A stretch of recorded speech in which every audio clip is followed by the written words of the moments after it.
Hi, today's September 9th, 2024, and I'm honored to have Aaron Day with us today. And he's a serial entrepreneur, and he's my expert and probably the world's expert on what we need to fear, kind of the war on money, I guess. Yesterday, we did the war on food. And a lot of these things fall under the dreaded word, I guess, now, technocracy. Aaron, can you tell us what is technocracy? What's going on with CBDCs? What are the pieces that you've had to kind of rankle the beast out there? Sure. Well, thank you for having me back. There's actually quite a bit that has changed in the, I guess it's been a few months since I was on. From a technocracy perspective, technocracy is basically, a form of government where elites pick scientists and engineers to make decisions for people. I mean, it's essentially the end of free will. And this is what the WEF and the UN are pushing for. And this technocracy movement started in the 1930s. And it's, gone through fits and starts. It picked up again in the 1970s with the founding of the Trilateral Commission, who really picked up the ball and moved things forward and started to integrate these concepts with the United Nations. And that ultimately has become kind of the basis for the UN Agenda 2030 and the 17 Sustainable Development Goals. And so that's really the impetus that's driving everything that's going on. And so I think it's important that people understand that there is a strategy going on. I think oftentimes one of the mistakes, people will look at something like COVID and say, well, this was just a few bad apples, or there were a few bad actors involved, and that's why we got into this predicament. But when you actually study it, you'll find out that what we are experiencing right now is the deliberate outcome of decades of kind of engineering and investment. And if I had to summarize the core of technocracy, it's the desire to convert the economy from a price-based system to an energy credit-based system. So at the heart of it is they actually want to move even how we think about money to being tied to, in essence, carbon credits. Yeah, no, I can see that. I forgot to mention you're a Brownstone fellow, so you've been writing for Brownstone. How did you coincide with Brownstone? What's the message there, and what's technocracy is just kind of a word. This kind of sounds kind of harmless. We like technology. We understand, I guess, bureaucracy. How did we get here? I'm actually going to put up a poster from Ian Davis that Professor David Hughes, who's also a Brownstone fellow and was on my show last week, brought to my attention. It's kind of it's kind of got the color scheme of an Al Qaeda flag. It's black background, white lettering, lots of dense lettering. And maybe that's supposed to put a chill on us as well. A lot of the actors, are these, kind of three-letter organizations out there. What's swirling around, and why does it coincide with money? I mean, they say money is the root of all evil. It's also the only way to get stuff. So it's also kind of the conduit for all good and all goods, I guess, plural. I had Tracy Thurman on yesterday, and her feeling is that the war on food has to do with control issues. Tell us a little bit about, the commonality of those themes, and I'll try to pull up the poster in the meanwhile. Well, the basis of technocracy, as I said, is the idea of converting from a price-based system to an energy credit-based system. So in essence, and I outline in my article, you may own nothing sooner than you think, actually how this process is going to work. It starts with creating CBDCs, which I'll actually discuss later. We actually already have a CBDC that we're just actually now talking about the levels of tyranny involved with the CBDC. But basically, it's the ability to control digital money at a very granular level. And what they're building is something where not only are they going to what's called tokenize money so that it can be programmed, monitored, and censored, they're actually creating what's called a common ledger, where they're going to tokenize all of our assets, non-monetary assets as well. So stocks, bonds, your mortgage, all of those are going to be digitized and tokenized and put on the same platform with CBDCs, which will give them the control and the ability to program, track, and censor all of our assets, not just our money. I mean, everything down to Your computer could be tokenized, your car, your house. That's how, in the end, we'll own nothing and be happy. But well, we won't be happy. But that's how they further that agenda, is through this centralized tokenization. And money is the core of it. Once they can program and control your money, they have complete control over your behavior. So this fits into food freedom. It fits into food freedom in the sense of they can actually determine and program what you can and cannot buy as far as food is concerned. In fact, ultimately, they will tie your digital money, your CBDC, to a social credit score. And what I've outlined in my book is that I believe that social credit score system will be basically the 17 sustainable development goals of the UN. If you take those 17 and you turn them into a behavior system, and you said to yourself, if my goal was to control the global economy based on an energy credit based system, what behavior would I measure and what behaviors would I reward and punish based on these 17 sustainable development goals? And then so all of that then is tracked back to your CBDC. So if you buy a gas stove, if you drive too many miles beyond your allotment, on and on and on. I mean, you can go through each one of these things and actually see how you could create a punishment reward system tied to energy credits. So I believe CBDCs are the heart of the digital control system. And when I talk about digitization and tokenization, so they can control with a CBDC what foods you can buy. So you can't buy raw milk anymore. You can't buy meat anymore, because they're actually developing what's called, I believe, the whole earth diet. It's also called the Lancet diet.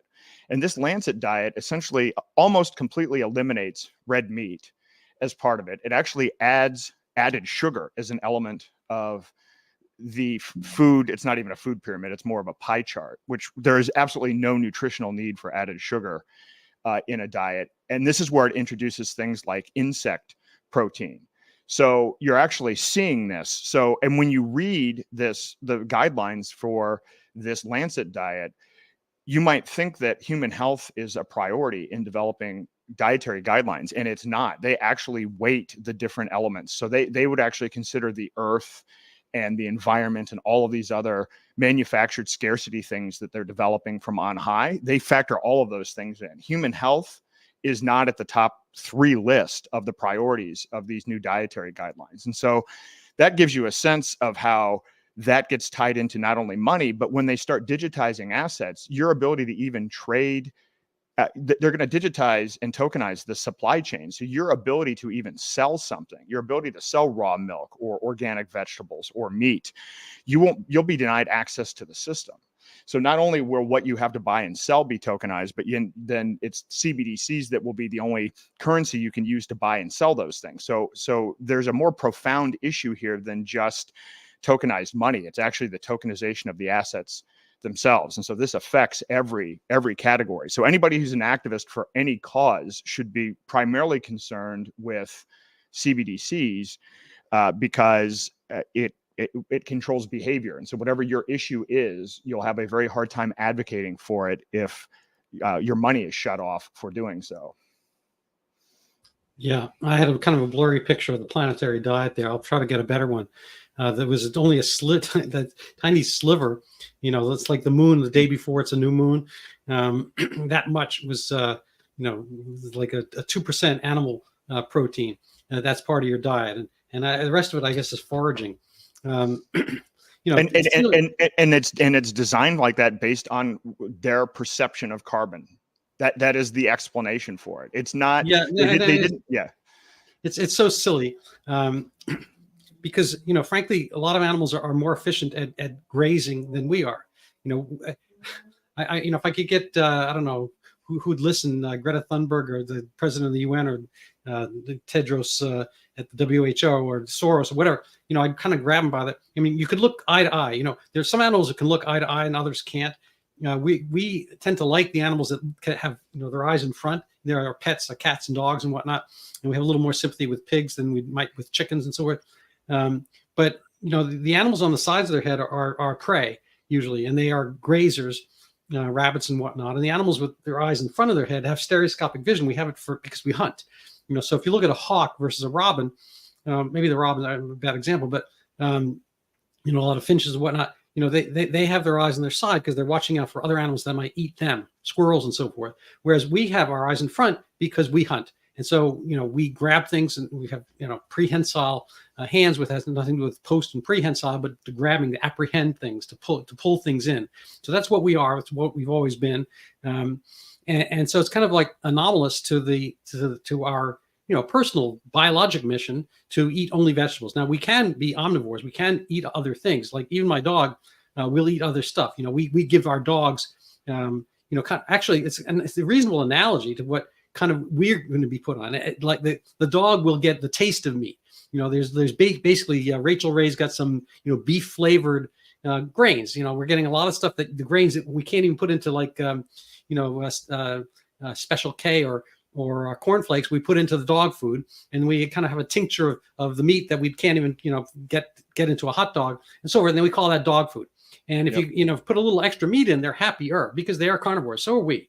And so I like to put that at, and obviously the concept of diet is evolving as far as personal health, but I don't think they're interested in personal health. I don't think they're interested in individual liberty. I think they're interested in managing, kind of, so that we are the grazing animals that are cattle-ized, corralled, and functionalized to their taste. And the number of us, how much we do, where we go, it's kind of annoying at the very least.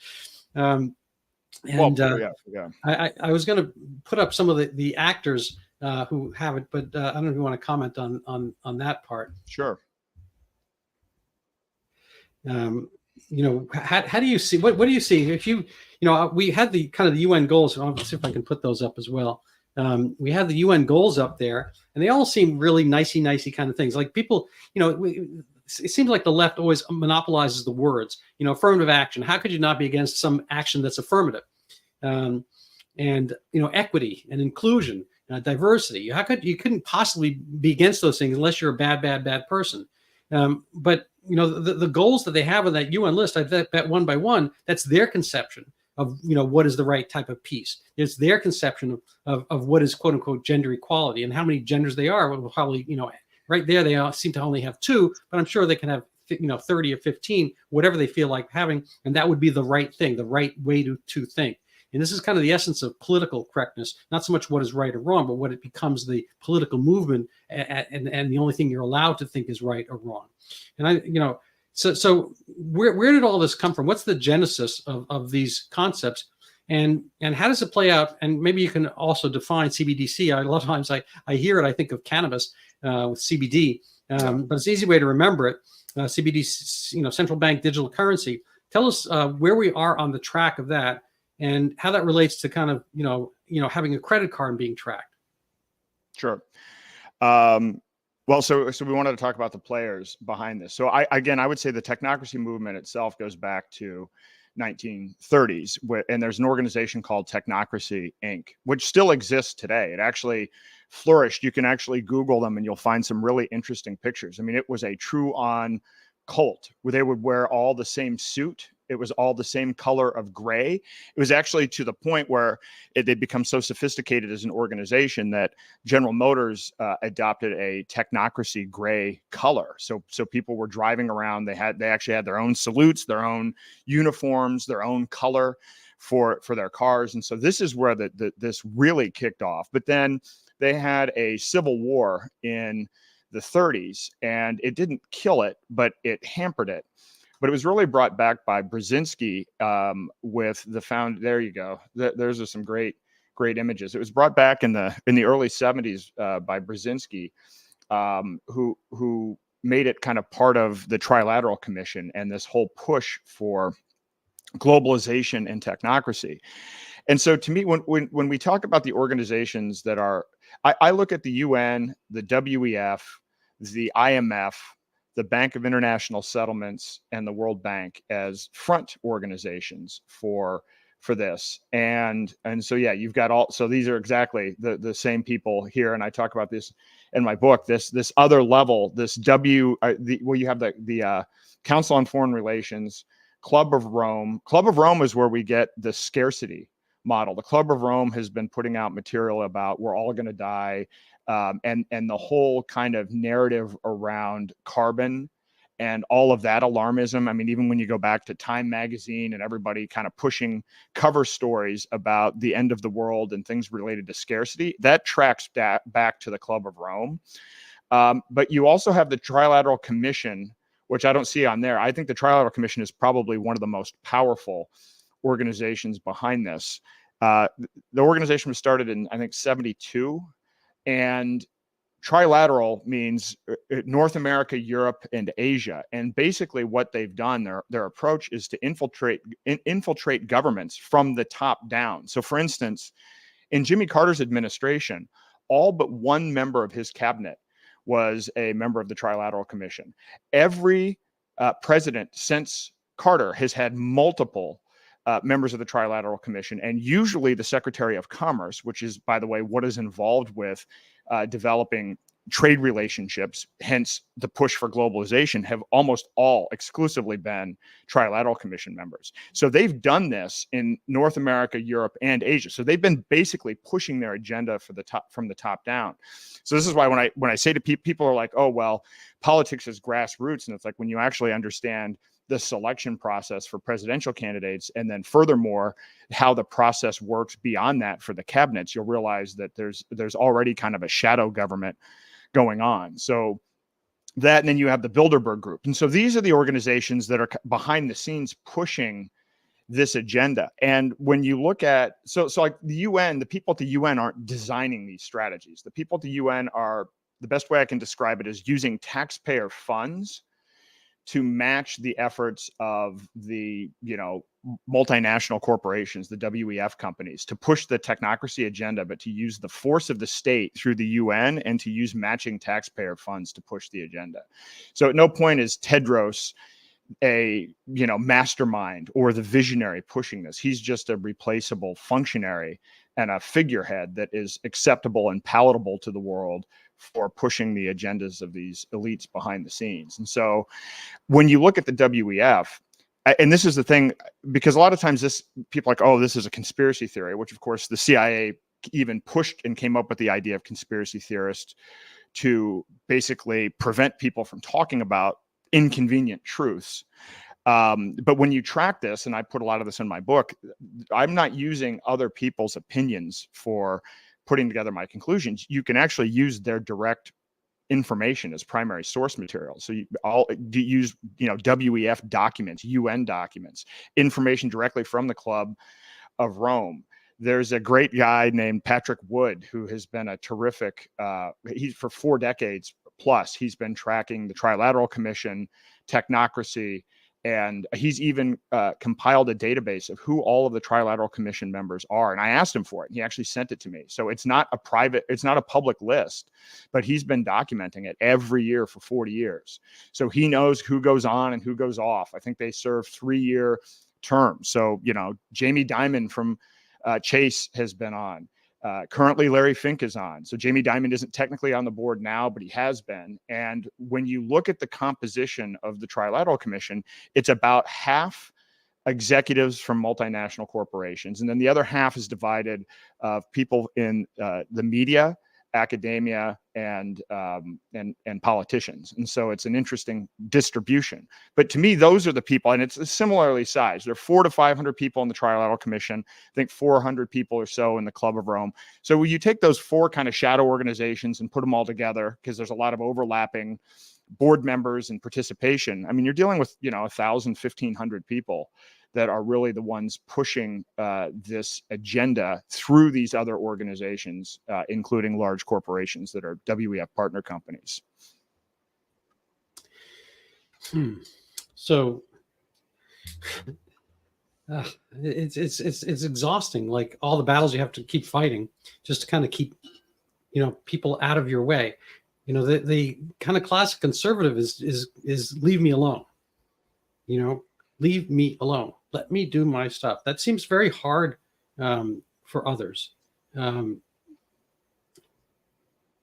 Why is that? And what's the ultimate goal for them? I mean, they have these kind of nebulous things, although kumbaya, again, things hard to argue with. I like having a clean world. I like people to have a sense of fairness, and I don't want wars.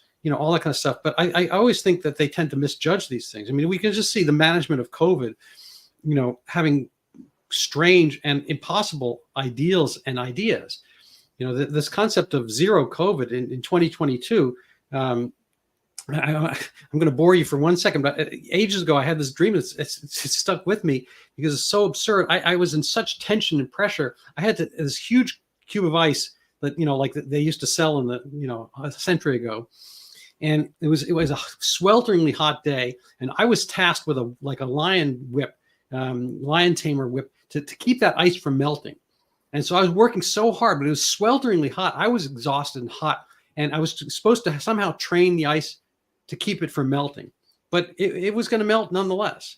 But this kind of level of control that people have to have, and it was, I guess, some kind of controlled dream. I don't know. I have to find my psychiatrist or psychologist to interpret it for me. But it seems that so many people have this urge to control that which they cannot, and they can't let the thing be. The ice at that point wants to melt. It doesn't have desires, but it's going to melt. That's the natural impulse for it. We have, lives that are, relatively brief. We have joys and pleasures within it. I think they're in some strange way keeping the world safe for themselves. And getting back to the example with the ice, I guess for zero COVID was that they wanted that ice not to melt. They wanted nobody to get COVID. And mind you, it was only Omicron, which is not really a linear descendant of SARS-CoV-2. So China had put on, they put the lockdowns all back on again. They wanted, whipping that ice cube so that nobody would get Omicron. It's idiotic. And society, Shanghai, has industries and whatnot, and they were keeping the city locked down. And they had these skeleton staffs to run their companies, and they made people stay overnight at the companies, not travel back crazy stuff. And so these are the people we're supposed to trust, essentially, with all these other little, cute little boxes of the UN chart there. And if we can't trust them with the basics of health and understanding that they can't keep people from getting basically a respiratory cold virus, then how can we trust them with anything else? And then why should we? And then, what do we do? So I think that their intention wasn't necessarily to limit the damage of COVID. I mean, I actually think that this was just a matter of intentionally putting in place more control and surveillance infrastructure. Because you'll notice every time this happens, they put in gigantic changes, whether it's contact tracing, where you can actually tokenize and trace human beings, to more AI and cameras. They never wind that back. So every time we have an emergency like that, which, by the way, I think is part of the point, because the end goal for this is a form of technocracy. And again, you have to understand, this is the hardest part for people to understand, because people will say, oh, well, we have the Constitution. You have to understand, when you see somebody like Peter Hotez and you see some of these other people, it actually helps describe some of their behavior. Peter Hotez didn't want to debate RFK. He's blocked me. He's blocked most people, and that anybody that dissents, and because he holds the opinion that he's one of the elite and that we're not capable. It doesn't matter what the quality of our argument is for debate.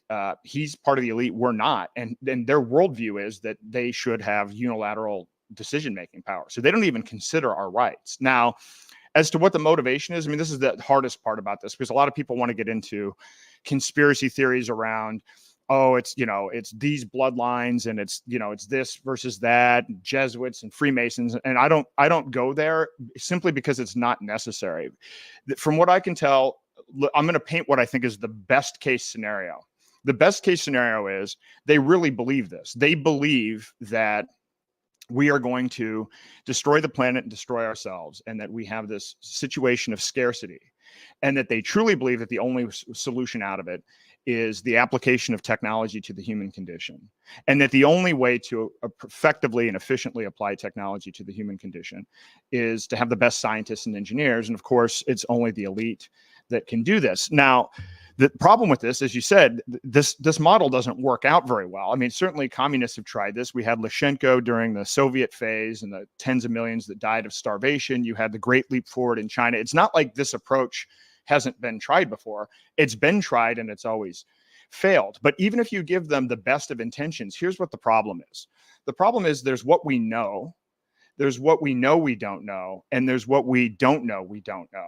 And the what we don't know is almost infinite in comparison to the other two slices of the pie. And in fact, that unknown is where all the magic happens, where all of the creation and all the invention happens. This technocratic model basically says all that is known is what we know. So the smallest slice of the pie. And what they then try to do, even with good intentions of saving humanity, is take this, 0.0001% of knowledge and make that the fixed set of what is possible for humanity, because they're literally determining from the top down what can and cannot even be explored. So that's why it's problematic what they're doing, even if their intentions are good. Because I would argue, you could argue a lot of things about scarcity, but one of the biggest problems is most inventions happen not from people that go through the indoctrination. They come from outside. It comes from outside of the box thinking, or from interdisciplinary thinking. It comes from the unexpected. That's where most huge breakthroughs happen. And when you have a technocratic system, you lock in what you can even look at. And then you have all of these, kind of like how academia works, structures where the people at the top actually don't want to be challenged. They want whatever their cutting edge view is to not be overturned. And so that's where it stagnates even further. So make no mistake, technocracy will fail no matter what. And the problem that we have in messaging this is our educational system has taught people to think only in concretes. We don't have abstract thought. That's not part of the educational system. Rockefeller intentionally pushed this. He wanted workers. He wanted people on this 9 to 5. The WHO ostensibly was to have healthy workers. Yeah, is that healthy They workers? already had their WHO.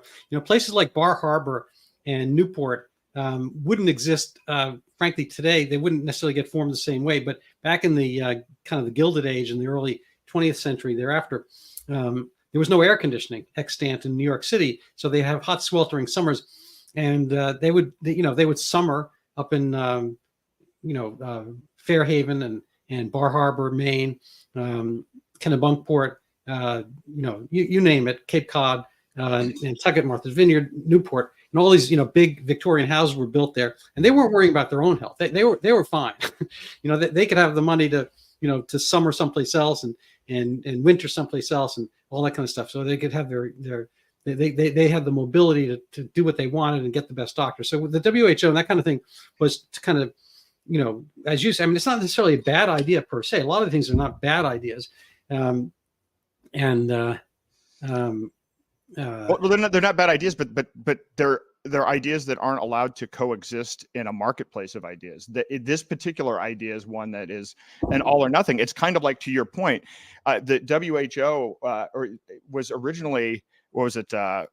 Huxley, not Aldous Huxley, his brother, was the first head of UNESCO, and he was a big eugenicist. Mm-hmm. Well, somebody could sit down and say, well, eugenics, well, sure, you would want to breed properly, but what did they end up doing? They ended up inbreeding, and they ended up creating all kinds of problems. So you take something that sounded like a great idea, and then it turned into an absolute disaster, which is why you can't give this kind of unilateral control. It's a funny thing. Again, with Tracy Thurman yesterday, this concept came up, so it's a repeat for my regular listeners. But the oddity and the irony of technocracy is, if you had it, you wouldn't really get much more technology, because technology, technology is an application of science and ideas.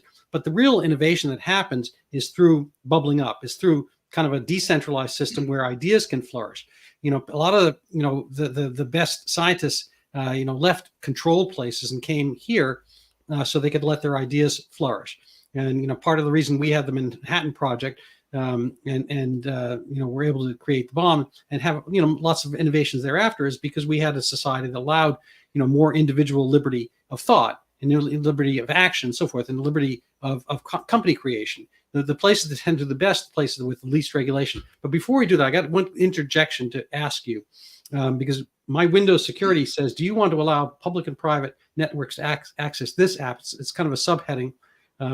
It says firewall has blocked some features of Xano, and we're going to get to this topic, but this is something we're going to segue to a little bit later about kind of a private wallet to get away from some of the scrutiny of these public CBDCs. So am I going to allow that? I assume I am. Yeah, allow that. Okay. So that screen disappeared. It was kind of blocking the action here. And it wouldn't move around. You can't move that screen. It's like getting my attention. So before we kind of move to other topics, and we're kind of halfway through our hour here, I did want to show this. This is from this. Speaking of acronyms, this is from the CBC, not the CDBC, but or CBDC, but the Canadian Broadcasting Company. So this is the Technocracy article they have, which covers a little bit of the history of the things you were mentioning. It's actually new to me. I had not really known there was such a thing as Technocracy Inc. From the 1930s, but it's interesting the way this gets soft pedal. I'm going to read this. Technocracy's ideology defies easy characterization. It was. They're talking about the 1930s version, anti-capitalist and anti-democratic, but not fascist. It was anti-government, but not libertarian. It believed in a radical form of social and economic equality, but it was not Marxist. They rejected all those ideologies because none of them accepted the idea that science and technology were transforming, and only highly trained engineers were capable of building a new North America. I mean,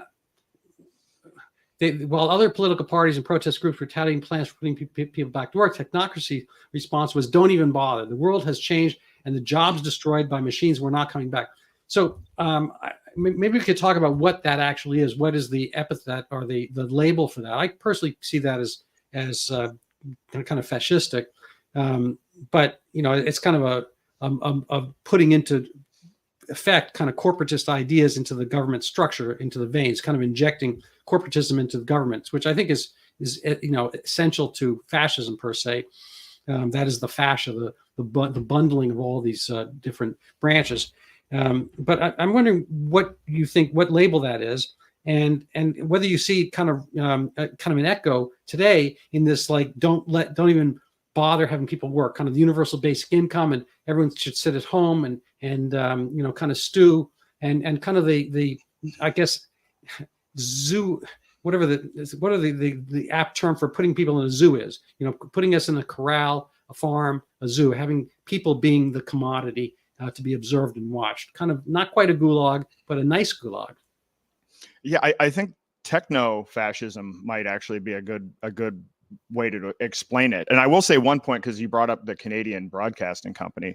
Elon Musk's grandfather was the head of the Canadian Technocrat Party for some period of time. And actually, I will say, as a diversion, it is unpopular with a lot of people, but I actually think Elon Musk is absolutely a technocrat. And what I view his enhanced involvement with Trump and everything else as being just more of a push towards technocracy.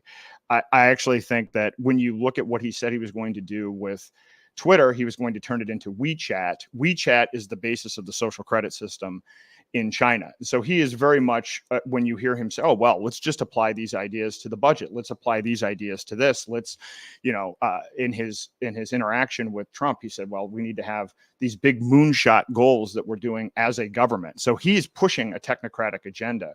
And what's going on right now isn't Republican versus Democrat. In the ultimate, because as you said, I think fascism is a good way to look at this. In the end, the elites are going to carve this up. And the big battle is going to be who controls the technocracy. And right now you have the PayPal mafia, which is Elon Musk and Peter Thiel, and those related companies. So I would put Palantir and Musk's company as one of the, if we're in a multipolar technocracy world, that's one pole. Then you have Google in another, you have OpenAI and Microsoft in another, and then you have Facebook in another. And so they side with whoever is convenient politically and expedient politically to push their technocratic agenda, because ultimately what they're trying to do is get the laws changed to benefit their personal position and their corporation's position in this move to technocracy. So I'm going to give Elon a kind of a vote of confidence. I think that I understand, and it's actually mentioned in this CBC article as kind of his his Mars shot being the moon shot that he desires technologically, but clearly his predilections, as we've seen with his managing of X. So what he actually does when the pedal hits the metal, the rubber hits the road, or the rocket hits the air, is promote adjudication by kind of crowdsourcing ideas and concepts.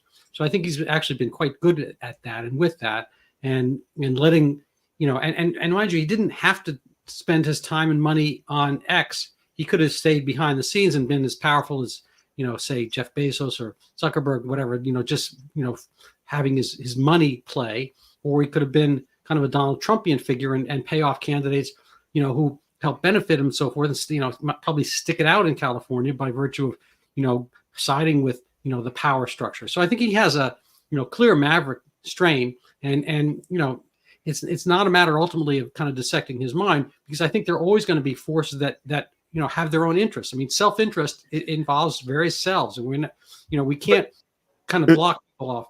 But the problem with that is there's self-interest in a rational self-interest in a free market, and then there's using the state and manipulating the state to push your agenda, which I abhor from anyone, including Musk. And the thing that I point out about this is, again, yeah, you could say, oh, he's heroic, he's staying behind the scenes, but what he's actually turning X into is the social credit system of WeChat.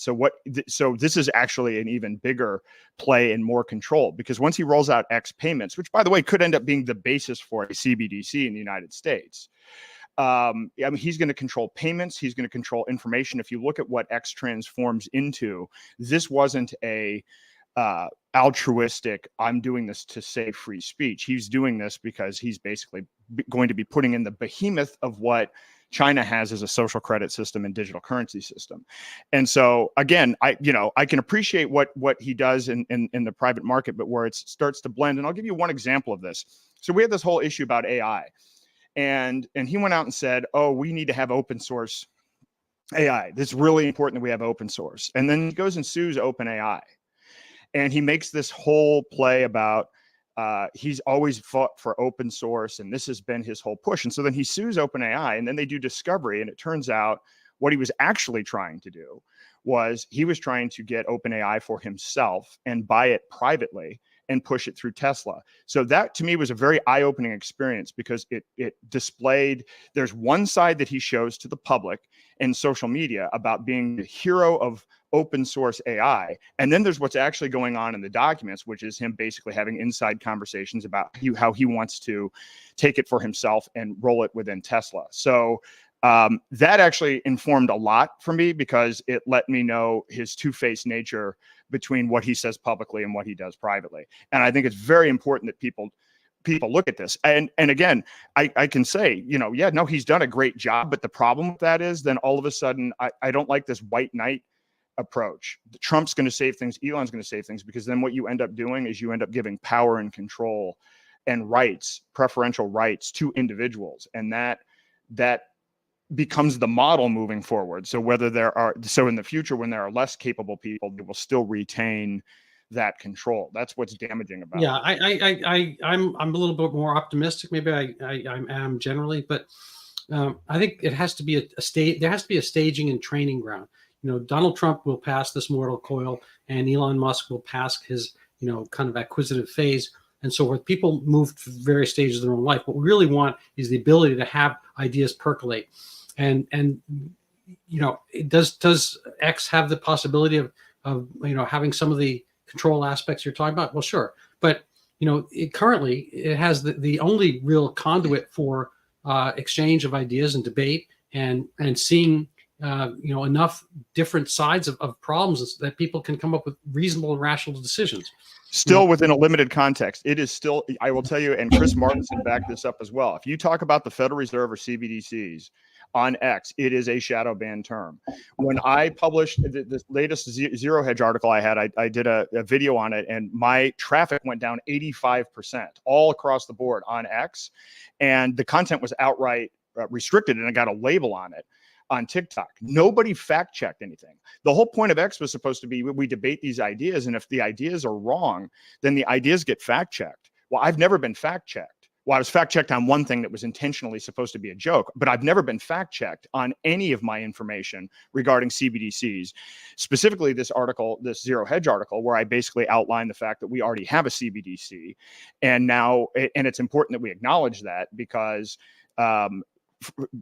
politically, whether it's Republicans or Democrats, they're adding to the tyranny level. So there are very alarming things in this article, and I could understand how, if you want to preserve the existing system, you don't want this kind of information to get out to the public. And so let me say what I mean by this. So I've been for the last 2 years, I've been sounding the alarm bell on CBDCs, and this happened because I was a political activist, and then I exited politics to focus on crypto and using this technology behind crypto to get rid of third parties in other areas besides money. And that was my focus. And then COVID happened. And then all of a sudden, friends of mine who were big in crypto were being targeted by the federal government, were being arrested and having their businesses shut down. And so I wanted to look into what all of that was about. And when I looked into it, I determined that they are cracking down on crypto, which they are. It's current government policy under Biden's Executive Order 14067 to take a whole of government approach to regulating crypto. And they have been doing that. They're throwing people in jail. They're making it harder to use the stuff. And they're doing this because they don't want competition. Now, for what they're calling a CBDC, I'm saying what is an enhanced version of our existing CBDC. They don't want people to have an off-ramp because, I mean, historically, when there's a better form of money available, people will switch to that. And so they want to make sure that that's not possible because, again, their ultimate agenda is technocratic in nature. So after talking about this for a long time and seeing that, okay, these countries, there are now 134 exploring CBDCs. And when I do interviews, people ask me, well, what is a CBDC? And so, 18 months later, I think I now am beginning to have an answer because there is no official definition, but we are. So let's just look at the words themselves. A central bank digital currency. We have a central bank digital currency.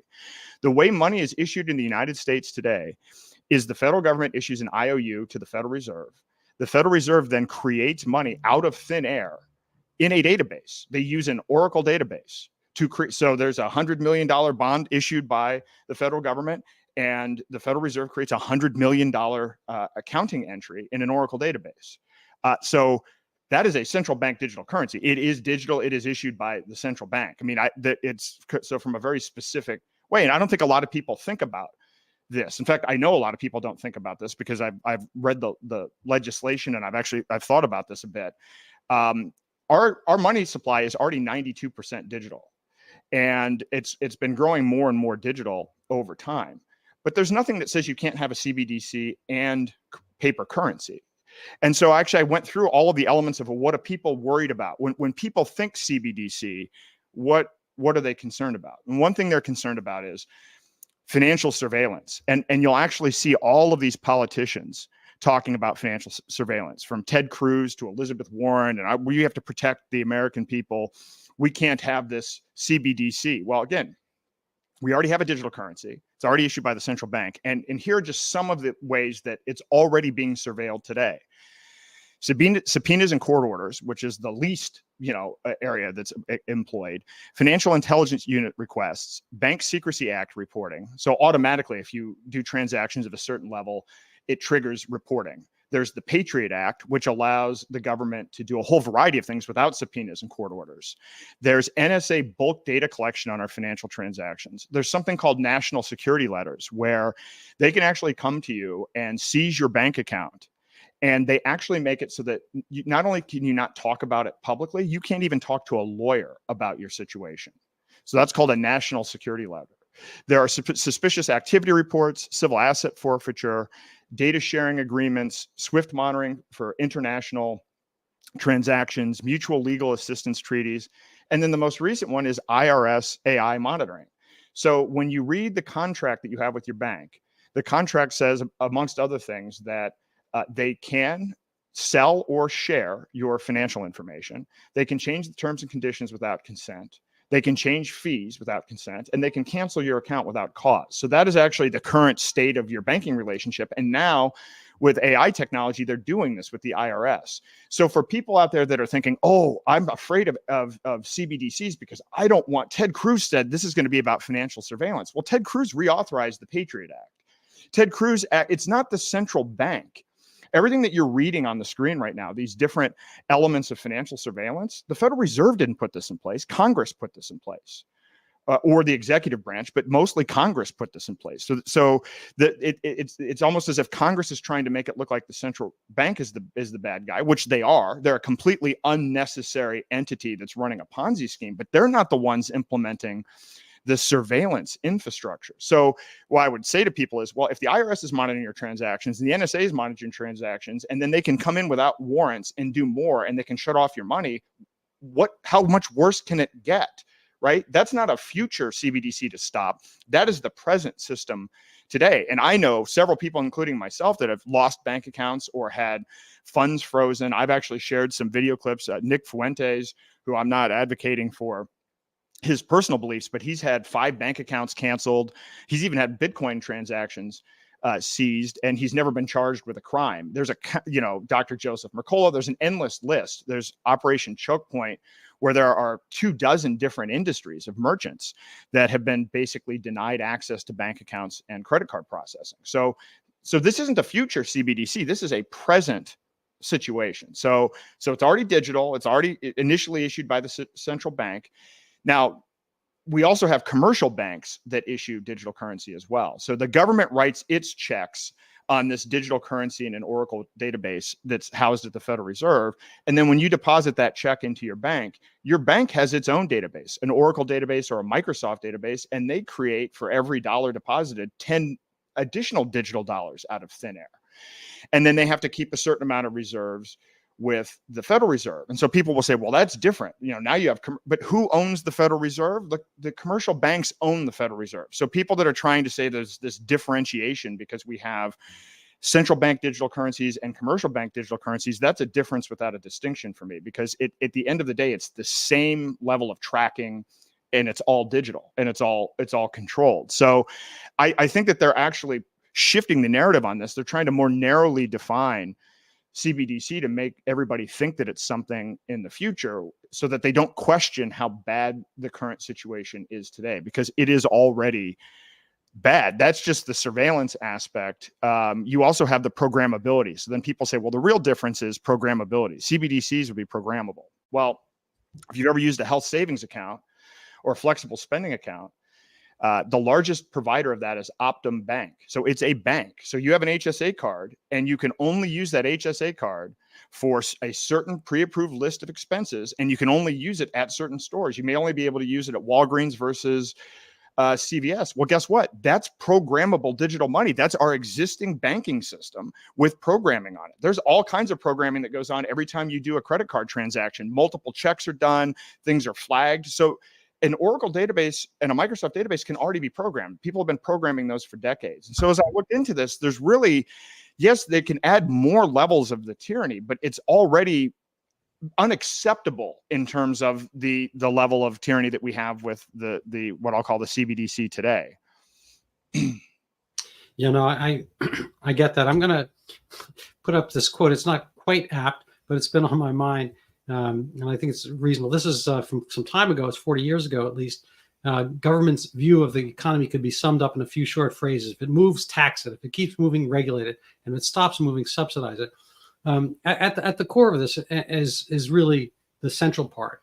Tax it. I think they want to have everything kind of summed up so they can tax it. But I think what you're talking about is going way beyond that. It's a matter of kind of geofencing. We have a dog here, and people who have dogs can have a literal fence if they want to leave the dog outside, or they can kind of have this geofence. It's shock collar tag. You embed some aspects in your lawn or whatever, and the dog won't go out because it's been trained, get the zap. I think that's where we're all headed. And again, it's kind of this turning people into a zoo, a menagerie with which to be played, and it's kind of like a horrible version of Hunger Games and so forth. That the foofy elites get to do what they want, and everyone else has to kind of struggle. But you're being monitored, you're being tabbed. And I'm sure there are a lot of similar dystopian movies that we can list along those same aspects. I don't know if you want to speak further on that, or kind of go to point with the answer, or at least maybe some temporizing aspect of the things you're promoting, propounding, and proposing. Sure. Well, I'll just summarize quickly on this. So where we are today, and the article goes into this in much greater detail, but I'd say we're a 45 out of 200 on the CBDC tyranny index. So we already have surveillance from the NSA, Patriot Act, the IRS, and others. We already have a moderate level of control. There are already, checks spending restrictions and with things like HSAs. And we actually didn't, on the technocracy front, when I talk about an energy credit system moving forward, there's already something called a autonomy MasterCard, which is something people sign up for today, that it actually shuts off when you use too much carbon, which means that MasterCard's put together relationships with over 150 different companies. They're already tracking the impact of your financial transactions on carbon, and then they're already shutting off your access to money. So that technology infrastructure has already been built and is being expanded. So in case you're sitting there thinking, oh, well, this is all far off, you have to understand it already exists. People are already using it. This isn't far off, and it's not even just conceptual. So you're going to have, that's a great image. That it's a video there, but it actually shows this is from their own marketing materials. Transaction declined. You have exceeded your carbon limit. So that exists today. That's the end goal of an entire global digital currency. And then there's the question of the issuer. Are you just going to have a digital currency issued by the central bank, or are you also going to have commercial banks? But understand that in all of the implementations, including in China, one misconception is people think that a central bank digital currency means that your bank is going to go away and everybody is just going to have an account with the Federal Reserve. There is no implementation so far where that's been the case. Commercial banks are preserved in all implementations of CBDCs, regardless of who defines it. So that's not a defining attribute. But anyway, that's where we are today, which I would say is pretty bad. I think people should be alarmed about that. The current situation is pretty dreadful. But the ultimate state, to get to a 200 out of 200 on the CBDC tyranny index, you have total surveillance, AI-powered monitoring tied into a social credit system. It is issued by one central entity. It might not even be a central bank at that point, because you're talking about now a global digital currency, not one that is nationalized. Everything is tokenized, so I won't go to all the details, but right now we have centralized databases. Tokenization is just a different kind of way of looking at a database where things are more granularly structured and tied, tokenized and measured at the individual level. The control mechanisms are absolute. So what you can and cannot buy and when you can buy it is predetermined on a list and then further subdivided based on your social credit score. It's completely cashless, and it's one where all crypto has been banned. So that is essentially the end state. That is the final state of all of this. But where we are right now is, and I want to change the narrative on this, where we already have a central bank digital currency, and it's already bad enough that you should want to get out of it. Now, the solution to it, and this hasn't changed, I've been saying this the whole time. When you study currencies, what you'll find is every state-backed currency, fiat currency in human history has failed. It has a 0% success rate. The average fiat currency only lasts 27 years. Even the last 5 global reserve currencies, which is what the dollar is right now, only lasted 84 years. And if you look at the typical reasons why a fiat currency fails, the US is flashing bright red on all 7. Usually when a currency collapses, it may be for two or three different reasons. We're hitting all of them: excess debt, corruption, war, competition, technology. I mean, you go on and on down the list. And governments will even screw up precious metals. So when you look at the fall of Rome, I mean, at the end of Rome, a silver denarius was 0.05% silver. They'll literally debase the metal itself. So if fiat currencies never worked in human history, perhaps maybe we shouldn't try another fiat currency, which is why I like the idea of the separation of money and state. And so what I have been doing myself, I've been living on crypto, gold, and silver since 2019. And my book goes into how to do this, but I found that people want that next step. So I'm doing workshops around the country where I'm showing people how to use alternative assets that are separate from state as an alternative for this. And so, I mean, if you might be saying, I don't like crypto, or is crypto's no different than CBDCs, it's also precious metals. But when I say that, it's not. If somebody says, "Oh, the government's going to go back on the gold standard," or the latest news is Zimbabwe is going to the gold standard, who cares? Why do we believe this? The dollar was based on the gold standard until it wasn't. There's one commonality here: something being backed by something always gets manipulated by politicians. I mean, there's a 0% success rate of that working either. So this idea, like, we don't even know the amount of gold in Fort Knox, the idea that we would trust, a government to say that it's backed by something, that doesn't work. So you can actually use gold in physical form. I'm holding in my hand You can see this on the screen. This is a gold back. This is 1/1000th of an ounce of gold. This doesn't require any technology. They make these in different denominations. Everybody gets it. You don't have to be, technical. It's physical. It's gold in a physical, spendable form that isn't in a vault held by the government backing paper notes or anything. And so that's one thing. The other thing is crypto. And crypto, part of why I do workshops as well is, I like to say that, it's the 99% of crypto that make the other 1% look bad. Most of the projects are scams. And so you go back and look at, well, what is important? Well, you want to have something that is, that has a fixed supply, and that is, you want something that's private. This has turned out to be an important feature that Bitcoin does not have. It turns out you can track Bitcoin, and this is why a lot of people are in trouble. And by being able to track Bitcoin, that means you can actually flag and differentiate between different Bitcoin addresses, which means it's no longer fungible because one Bitcoin is not the same as another. So fungibility is actually a critical component of money. So Bitcoin is not an alternative to CBDCs. And so where I have spent my time, and this has been a shift since we last talked, is a real emphasis on privacy coins. If it's not private, then it doesn't really count as money. So it's a handful of cryptocurrencies. Zano is one that I like, which I'll talk about more for a variety of reasons. Monero, Zcash, Bitcoin Cash, Litecoin. These are all cryptos that can have privacy. Only Monero and Zano are actually what is called privacy by default, meaning you don't have to take any additional steps as the user to make it private. Those other ones that I mentioned can be private, but it requires you to do some extra work. And in my opinion, money should be easy to use. If it's going to be a substitute, you shouldn't have to have 140 IQ and 15 years of development experience to use money. And unfortunately, a lot of crypto has been kind of tied up in that. It's like, oh, you can't use this complicated thing. Well, you're out of the club. And that's the wrong approach. So simplicity is key. Yeah. It's tricky, for say the soccer mom or the latchkey kid.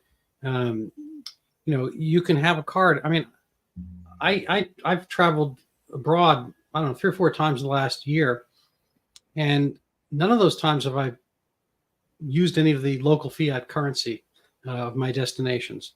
And even beyond that, probably the last 7 or 8 times or years I've gone to Norway, Armenia.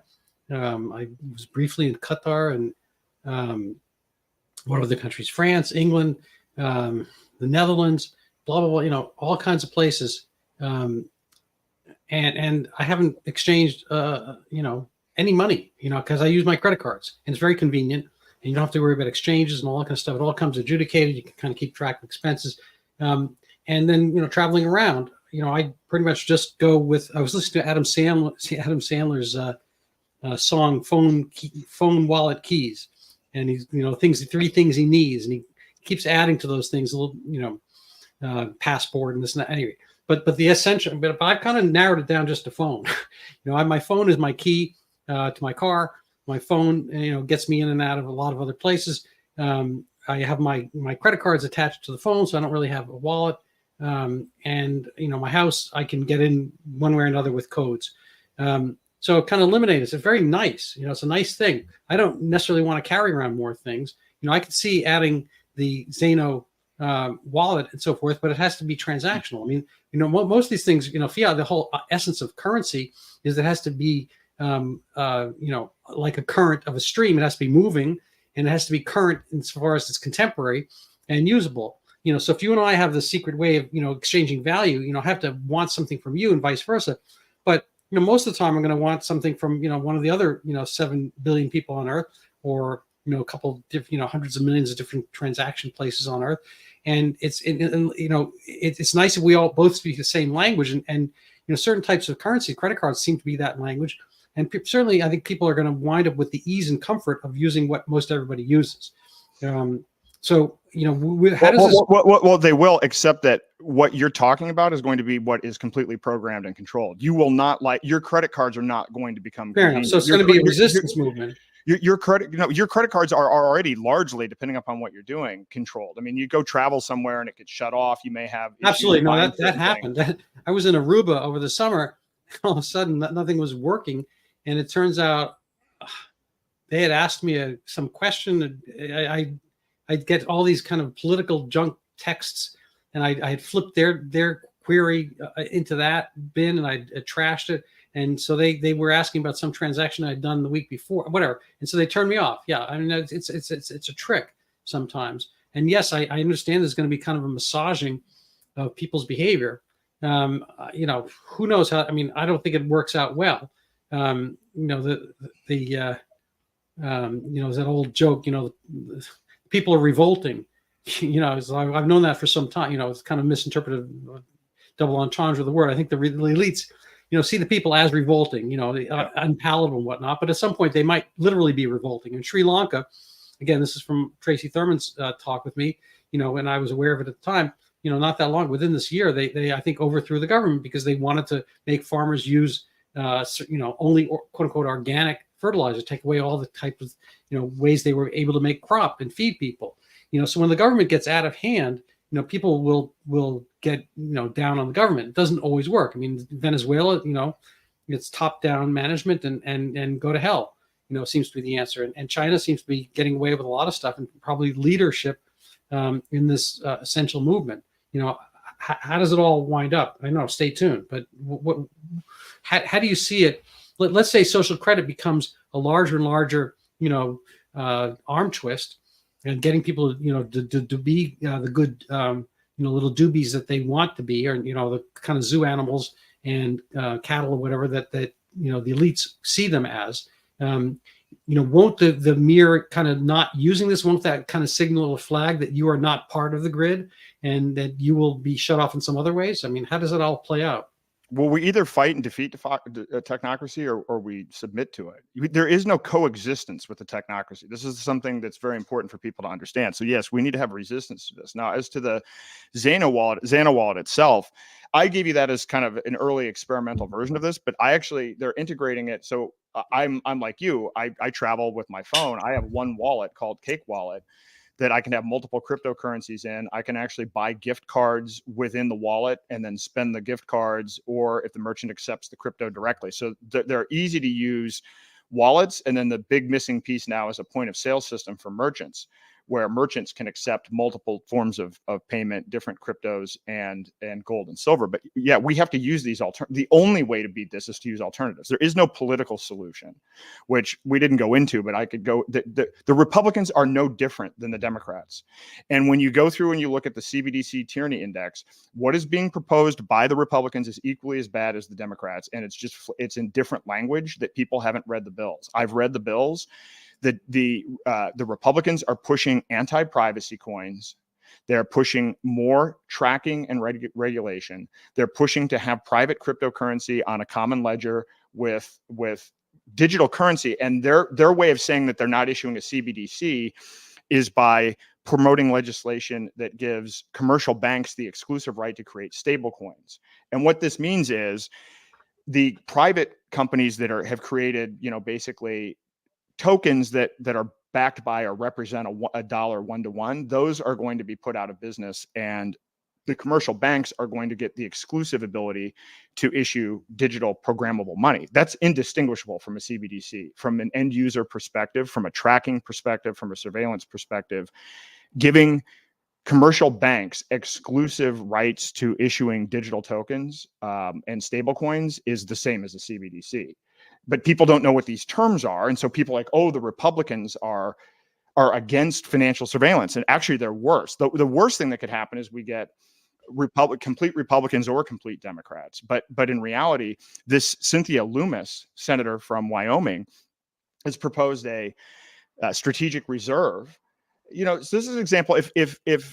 If I came to you and I said, hey, listen, Nancy Pelosi just suggested we use $1 trillion worth of taxpayer money to buy her stock portfolio and hold it for 20 years, what would your response be, right? People would be outraged. Well, she owns $500,000 worth of Bitcoin, and that's exactly what she's proposed. And what we're supposed to think that's not a free market concept. It's actually complete cronyism. And once you realize that Bitcoin is a hijacked asset that is surveillable, and the hijacking of it was funded by Jeffrey Epstein through this group at MIT, then you realize it's actually an even worse proposition. And I think Trump has gotten bad advice on this because he's been pushing it as well. So So there's no political solution to this. Both parties are proposing things that add to the tyranny index, just very clearly. And the next article I do for Brownstone is I'm actually going to break out the bills that have been proposed so that people understand this. Because as I've said before, nobody reads bills, including the people that vote on them. But you could put a blockchain freedom USA bill together. And the subject of the bill, the text of the bill could say, we're going to round up everybody that has self-custody crypto and put them in front of a firing line. And most people would still cheer on the bill. There was actually a study done. We sign click wrap agreements all the time, 150 to 400 click wrap agreements. So, the Microsoft user license, or Amazon has a 12,000 word contract when you sign up for an Amazon account. Nobody reads this. In fact, by the way, you couldn't, because if you read every word of these click wrap agreements, it would take you 1 hour per day, 365 days a year. So this is what happens at all levels. So we've basically given away our rights. We've done this voluntarily by clicking this, and Congress does this as well. Congress doesn't read the bills, but all of the bills are kind of anti-freedom. So the resistance against this is to stop using their money. And so these alternatives, the good news is people already use digital cash. It's already 92% digital. The only problem has been within the crypto community not developing user-friendly interfaces, which is a solvable situation. But if you had a point of sale system and a wallet that was on your phone that was as easy to use or better than what is being put out with CBDCs, then it's not a hard decision for merchants or individuals to make, especially if they're actually interested in freedom. But this is why I've advocated for this, and I understand it may be out there as a proposition, but I've yet to see anybody give me any convincing argument that anything is being done to stop technocracy. And when you dig in and you look at what's actually once you understand that we already have a CBDC and you understand how far gone it is in terms of surveillance and tracking, and then once you realize, you look at that Doconomy MasterCard as that's the end goal. Everything is that Doconomy MasterCard. So they already have the prototype of what it looks like. That's where everything is heading. Everything is heading. That's a social credit-based system where financial transactions are tied to behavior. That already exists. No technology upgrade needs to happen. So there isn't I guess the big punchline I would have here is no technology. The government doesn't have to pass a law to change technology to get what everybody is concerned about from a CBDC. The technology already exists and it's already been implemented in various ways, whether it's HSAs, FSAs, or the Doconomy Energy Credit MasterCard. That's, by the way, co-branded with the UN and the Climate Change 13 little logo literally on the card. Well, I would, again, semi-optimistically push back. There's an old joke about Democrats and Republicans. Republicans are driving us, down a mountain into a canyon at full speed, and the Republicans are going the same direction, but they have their foot on the brake. They're both, very much likely to head in the same destination, but there's sort of a time lag with the Republicans. I don't think they have quite the same verve and say techno-fascist ideals at this point. The Democrats didn't always, I don't think, but at this point. But here's the thing about that's only helpful if you're building an alternative. I agree. So that was I was going to segue to my second or third point, which is that as far as the interface part, I'm a Neanderthal. I walked coincided with pterodactyls and whatnot back in the day. And when I went to Europe the first time, I got these traveler's checks. I think they're American Express and Barclays Bank and this and that. And so I'd have a certain amount that I prepaid, and I carry these checks around, and $50, $100 aliquots. I would buy stuff in France or England or whatever. And that was, when I ran out of those, I was out. I'm not sure I even had credit cards back then. It was in the 1970s. But couldn't there be like an easy interface between your Xano and say, some, I don't know, American Express per se, or a little buy-in, kind of immediate buy-in to your credit card, and your credit card becomes that immediate sliver so that you can buy stuff. So if you're sitting So there is. So I've been living on this stuff for a while. There's a tiered way of doing this. So I can actually buy debit cards from within my Cake wallet using crypto. Right. That's exactly what I was saying. So that exists today, and that's part of what I've been doing, and that is part of the transition. But that can't be the end game, because that can be shut off, right? So at the end of the cards, day, when you'd have a whole range of places from which to buy debit cards. If you were on a marketplace, let's say American Express turns you off. I mean, theoretically, there's going to be 15 other banks, and if you're sitting, on the beach in Aruba, there might be a Bank of Aruba that's happy to take your money or your Bitcoinish stuff. Well, yeah. And by the way, it's like that with gift cards. I often do gift cards. Like, I took my kids to go see a movie. I used Monero, which is a privacy coin, to buy an AMC gift card, and then went and. But that's cumbersome, because the gift card doesn't know. I mean, is it exactly you're going to buy a gift card for $28.87 to include the soda and the tax? I mean, you can. You can actually buy. It depends on the gift card, but yeah, you can buy the exact level. There's this thing called. And that doesn't. I mean, that sounds like work. Again, it sounds like a college degree. I wouldn't say it's college degree. I mean, people are used to buying. People don't learn that much in college these days. Maybe just kind of a tech savvy. Well, nobody learns anything in college, but except how to not do the right thing. But I would say that you have to learn how to drink beer and party. I mean, I think you're kind of. I'm underselling the $200,000 of debt. but what I'm saying is you can do it today, but there's a phased transition. So look at it this way. I'm trying to build something, and there's an easy to use wallet, easy to use point of sale system. Those are the key things that are necessary to make all this work. And I have to express this to everybody. Everybody's like, well, grandma's not going to understand this. Look, all technology goes in phases through an adoption curve. There are the innovators, which is 2.5%. Then you have early adopters, which is 13%. And then you get to early majority, late majority, et cetera. So everybody sits, and a lot of people say, well, this won't work because they think of somebody, a normie in their imagination right now, that wouldn't be willing to adopt this today. But that's not how technology ever gets adopted. That's not how we got credit cards. That's not how we have any of the things that we use today. So right now, what I'm focusing on is getting the wallets and the point of sale systems and working with the groups that already understand this. Because you know what? Food freedom people understand this. Health freedom people. There are 22 categories of businesses that have already been targeted by the federal government. These people, that's a really easy sell because they've already been shut off. Right. It's the rest of the world that. Well, let's say we'll call it, grossly speaking, kind of a church-based or faith-based concept. Just like the Amish live a little bit off the grid. Some of the people who are government skeptical and government bruised and so forth. So that brings up my third point that I was trying to get to about Republicans versus Democrats, which is that if this is going to be a social credit system one way or another somehow along the line, it at some point depends on what your social values are.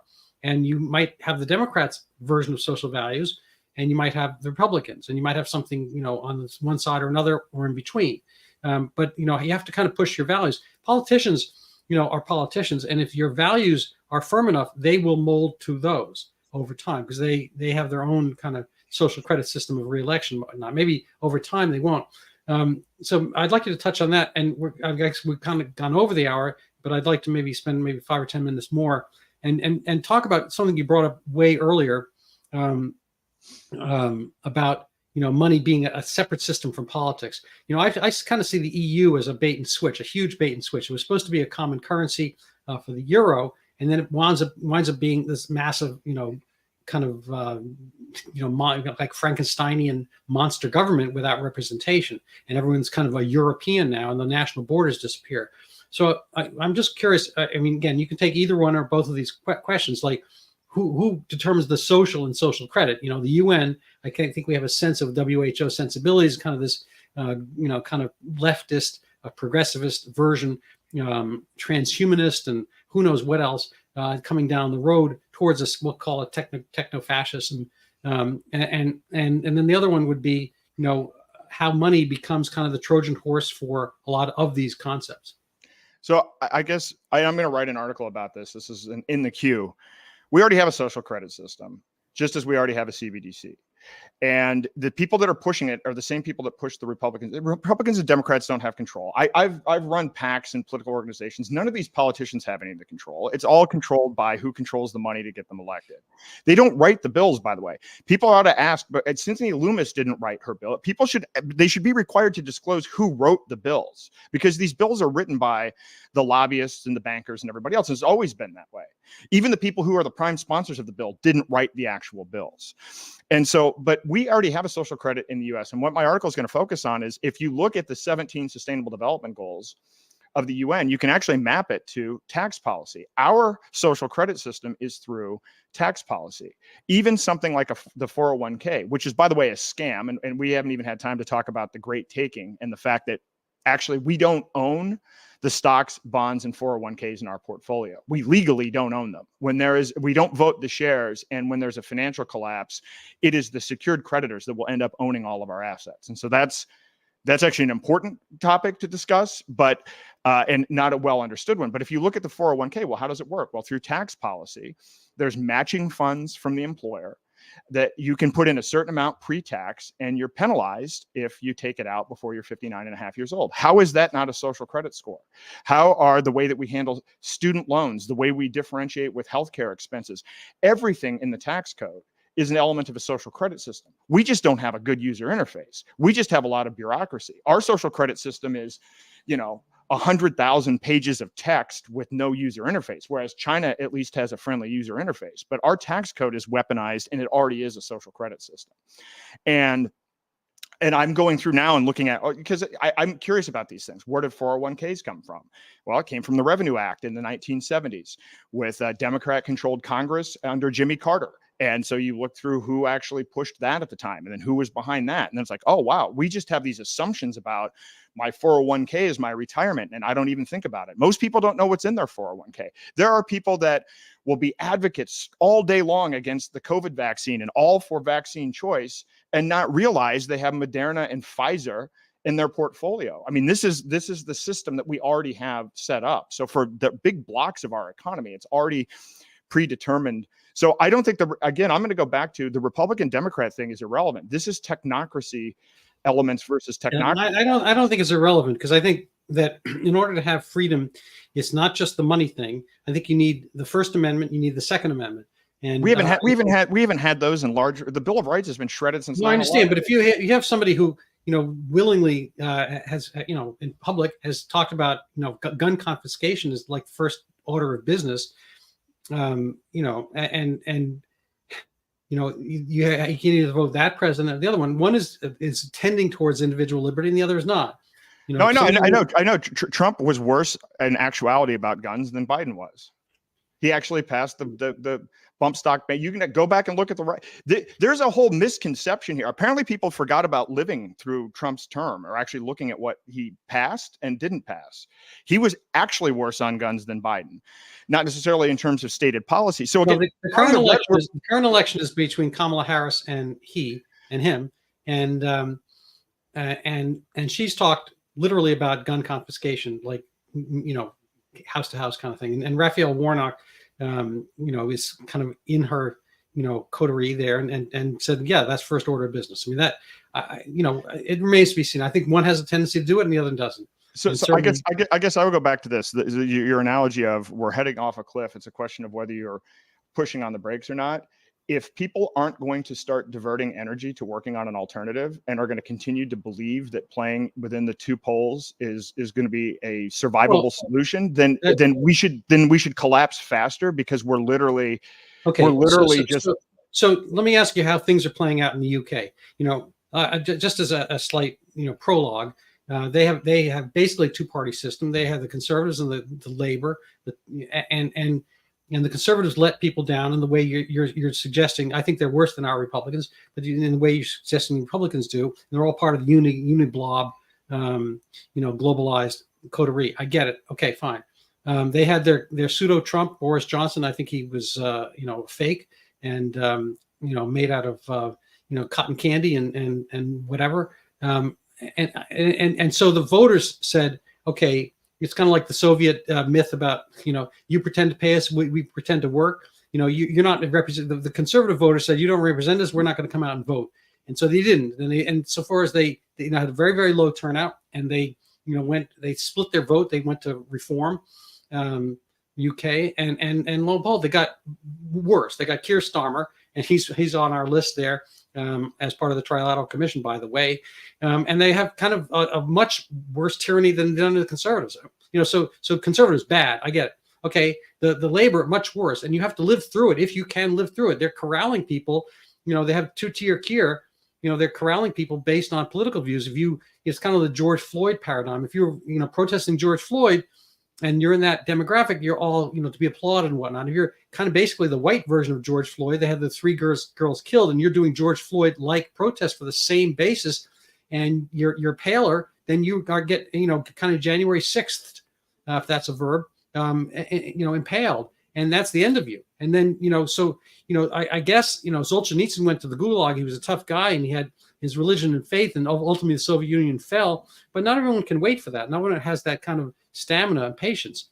And it's a tough proposition. People need to live day to day, no pun intended on your name. But it's like, how do we all do that?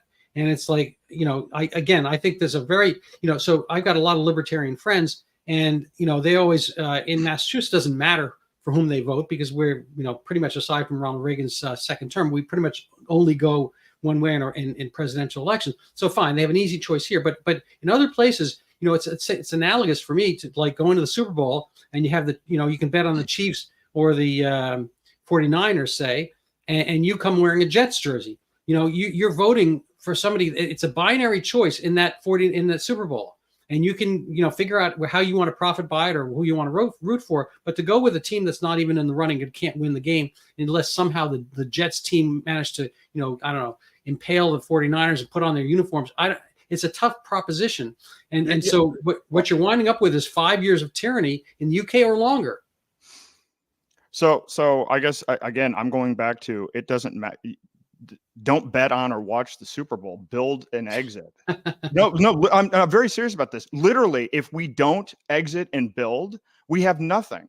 We're bought into a system of a popularity contest for who's going to be our slave master mascot for another 4 years. And whether it's slower or faster into tyranny doesn't matter if you're not building an alternative to tyranny. Here's why. Here's what the default is. The default is the one world global technocracy backed by energy credits and a social credit system. There is billions of dollars, and there are hundreds of thousands of people that are working on that agenda every day. We're sitting here battling it out, thinking that, we're arguing over which side in this rigged polarity contest we're going to pick. And at the end, what we get is a slower march towards one world technocracy or a faster march. But here's the thing, unless we build an alternative to the one world global technocracy, we lose either way. So if we're not actually spending time figuring out what's next, and we're spending all of our time thinking we have to pick one of these two, we lose by default.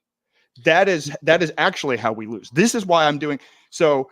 Not only moving into alternative currencies defunds them. That is actually one thing that, like, if people woke up tomorrow and actually moved out of the dollar, it would defund the tyranny. Like, we literally allow this to happen. Okay, so let's say tomorrow you decide you want to move from place A to B, and you want to sell your home.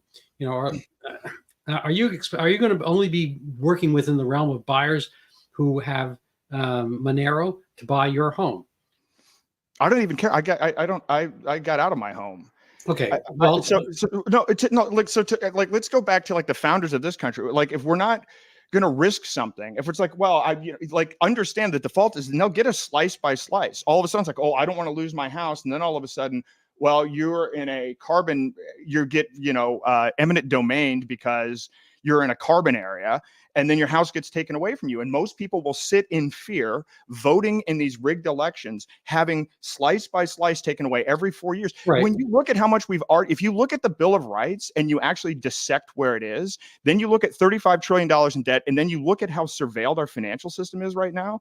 I mean, where's the Fourth Amendment when you look at what I described with our current banking system? It's already gone. We're 95% gone. People are holding on to a belief that America is something that it hasn't been for 25 years. And so they're actually protecting and trying to salvage the denatured version of the thing. Yes, but in the meanwhile, there's going to be an election, and you can sit it out, I guess, but you have to put the brakes on some things. There are multiple different axes by which things suck. I was actually literally at the dentist's office today, and she had one of those suction things in my mouth. They spray and they pour water, and they're doing all kinds of stuff in there. And I was thinking, pretty much the job description could be that you suck, in this case, literally sucking stuff out. But, there's a lot of things that suck out there, not in the dental hygienist polite way of getting detritus from your mouth, but I was listening to, I think 15 million people or more have listened to this woman's plaintive cry in front of the Springfield, Ohio city council or something like that, where her literal front yard has been taken over by, waves of Haitian immigrants, and they're eating in the neighborhood. They're eating the cats and dogs, and they're putting their mattresses on your lawn. There's lots of other ways that things are potentially tumbling down much faster. Whether it's, kind of Antifa revolution, Chinese take over Taiwan and potentially elsewhere, the currency dropping. I mean, there's lots of different threads out there. And I think, as far as this, election that will take place with or without your participation, there's a pretty blatant choice, for as far as, the RFK, Make America Healthy Again agenda, all this other kinds of things that, we have to temporize. It's not to say you can't do your exposition and theories as well, but in the meanwhile, there's a battle to be fought, and I think America getting harassed into harassment would be a worse situation, would be akin to the UK, and the various rights that we have reserved that the UK actually doesn't, because they don't actually have a constitution and so forth, will dissipate quicker.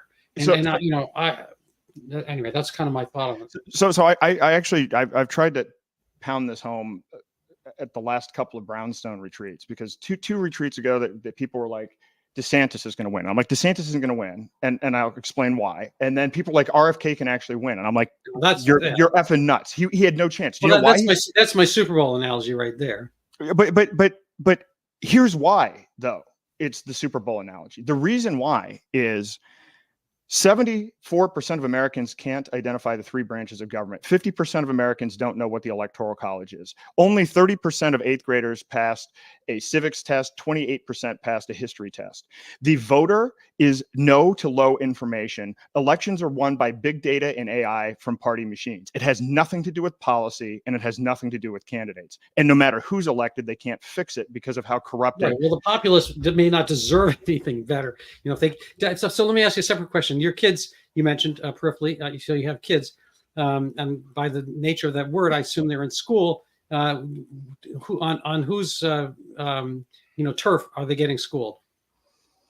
On whose turf? Well, I mean, they went to Montessori school, and now they're going to a private school for high school. But it's the same kind of thing. I mean, there's your physical property, there's your intellectual property. I think that a lot of things have been co-opted. It's just a tough world out there. I think we're under threat. I think liberty is under threat on multiple different parameters. I think liberty, I guess the point that I'm trying to make is liberty is actually already gone. And we're not actually acknowledging how bad this is. We're not acknowledging where our constitutional rights are. We're not acknowledging, and people don't know how much, for instance, our money is being surveilled and tracked and cut off. And the thing, look, my issue with this about the election is that, I guess, if you asked me the question, are you better off now than you were 4 years ago? I would say yes, because 4 years ago we had lockdowns. 4 years ago we had mandates. 4 years ago, more money was printed under Trump than under Biden. $7.8 trillion was added to the deficit under Trump. What I don't understand is this guy had a track record. So this idea, like, have we forgotten about his track record? Okay. I think there's an asterisk there, because again, his Achilles heel clearly was that he listened to those experts.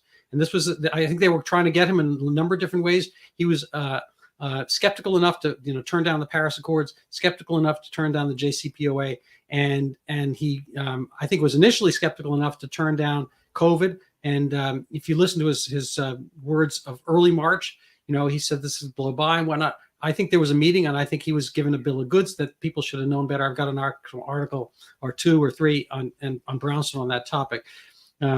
But I think we maybe have to have you back on again and cover more of this. I don't know if you're going to be in Pittsburgh for Brownstone event, but maybe we can talk. No, I'll be there. But I'd like to end with maybe just a couple last words from you, and I want to maybe put up some background material here that people can find you.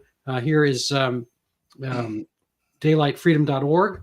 That's your group, and there's ways to figure this out, including donate button here. I know the donate button doesn't actually work, but this is more about the build is I call it the Manhattan Project, to build a wallet and a point of sale system that's easy to use, that's competitive with CBDCs. The Empower area is the workshops that we're doing across the country. So we're, the next one we have is New Jersey on October the 5th. We're going to be in Omaha on November the 9th. And then we just announced today Nashville on December the 14th. And so this is a good way to do this. I guess my ending thought is this: regardless of what happens with the election, it is a slow or fast march to tyranny, and we know what the end game is. This end game of a global technocracy is not a theory, or it's not a conspiracy theory. It's in their own documents, in their own materials, in their own words. That is the default. So we have to understand that unless we do something else, that's the default.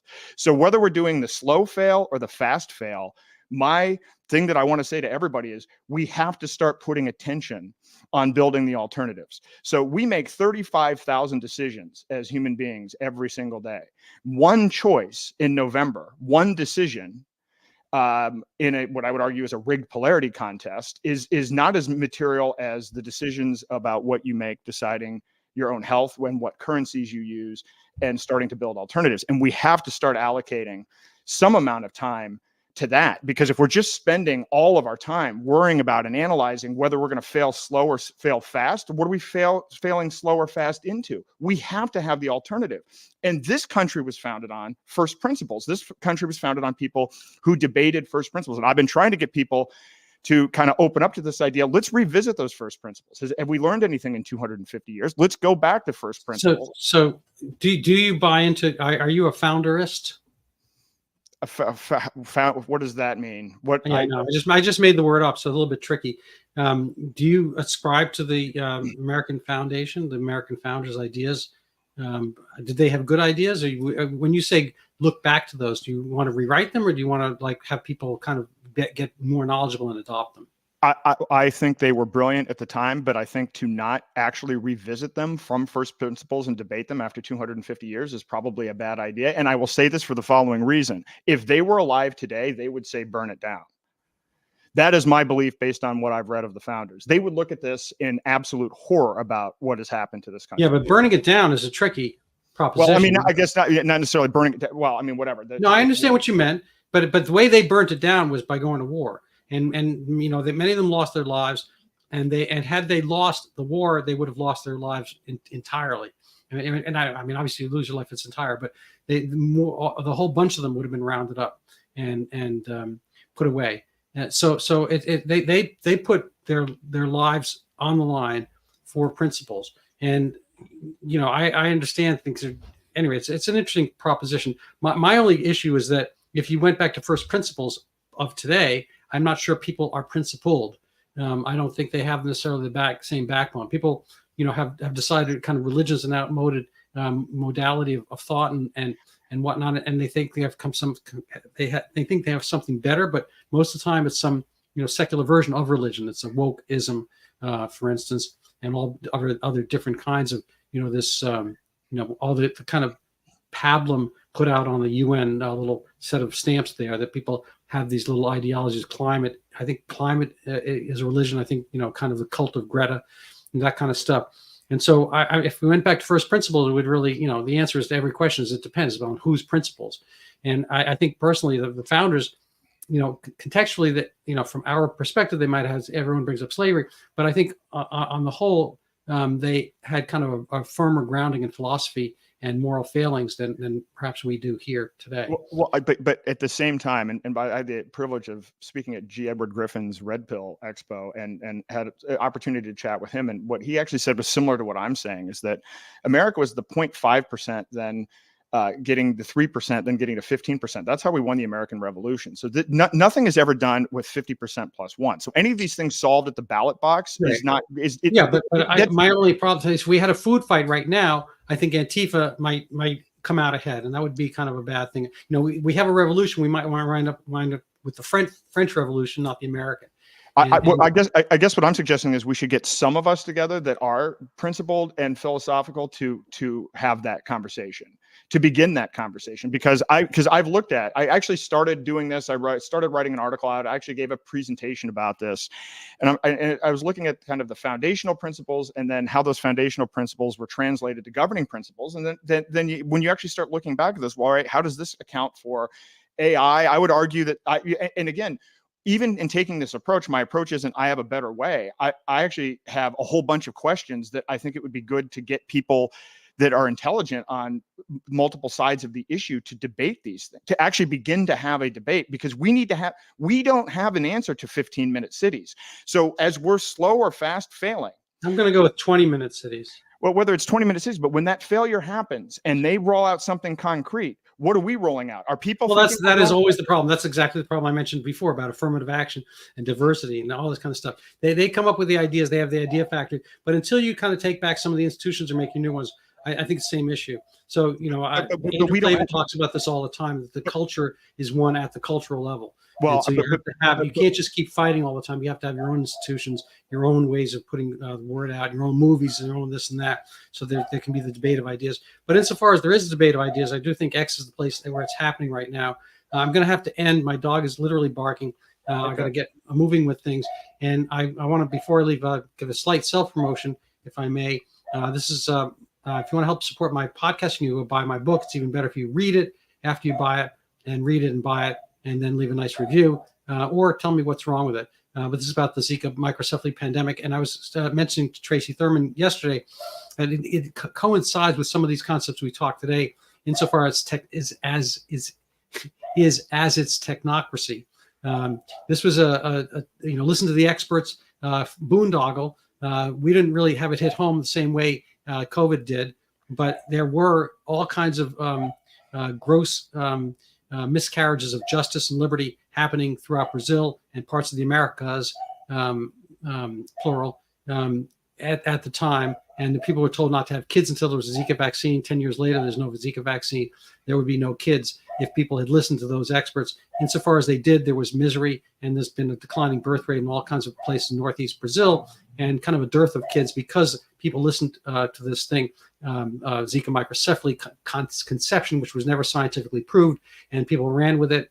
Didn't have the quite cute phrasing of affirmative action and whatnot, but it had its own method to its madness, and people glommed onto this politically because they saw it as a means to overturn the abortion constraints in Brazil and Latin America as a whole.